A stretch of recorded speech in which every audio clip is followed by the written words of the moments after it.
तो अब क्या बदला, क्योंकि आप पहले भी एनबीएफसी के साथ अटैच थे, अब भी आप एनबीएफसी के साथ अटैच रहे बाद में ऑफिस लेके, तो कैसे आपने जो है काम करना स्टार्ट किया, पैसा आपके पास कहाँ से आया लोन देने के लिए? देखिए अभी इसमें जो चेंजेस हुए, अगर मैं फिनटेक और डीएसए के डिफरेंस को मैं थोड़ा सा एलेबोरेट करूं, तो पहले क्या होता था कि हम लोग मार्केट से लीड लेके आते थे, वो मैंने एनबीएफसी को एक एक्सेल शीट क्रिएट की या फिर टेक्नोलॉजी प्लेटफॉर्म क्रिएट कर लिया, मैंने एनबीएफसी को सोर्स कर दी बोली, ठीक है, एनबीएफसी उसको रिजेक्ट कर देती थी क्योंकि मेरी कोई रिस्पॉन्सिबिलिटी नहीं है, तो एनबीएफसी उसको रिजेक्ट कर देती थी। बट एज अ फिनटेक जब हम लोगों ने काम करना स्टार्ट किया, तो एक छोटी सी हमने लिमिट ली एनबीएफसी के साथ कि आप एक काम करो, मुझे 10 लाख रुपए की लिमिट दे दो, मेरे अकाउंट में वो पैसे नहीं आ रहे थे। एनबीएफसी को हमने ये कमिटमेंट दी कि ठीक है, मेरी जितनी लीड्स हैं,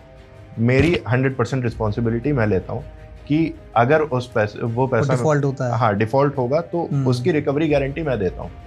ठीक है। तो अब होता क्या था, एनबीएफसीज को उसमें भी थोड़ा सा इशू होता था क्योंकि बीच में हमारे मतलब फिनटेक और एनबीएफसी के बीच में खड़ी है आरबीआई,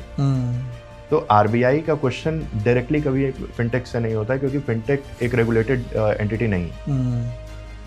जहां रेगुलेशन की बात आती है वो हमेशा एनबीएफसी से क्वेश्चन, क्योंकि अब आरबीआई में रजिस्टर्ड नहीं, भले कंपनीज एक्ट में रजिस्टर्ड है एज ए कंपनी, लेकिन आरबीआई में अब रजिस्टर्ड नहीं है एज फिनटेक। तो आरबीआई आपसे क्वेश्चन कभी नहीं करती थी कि आप कहाँ से लीड लेके आ रहे हो, क्या कर रहे हो। वो क्वेश्चन जब भी होता था वो एनबीएफसी से होता था कि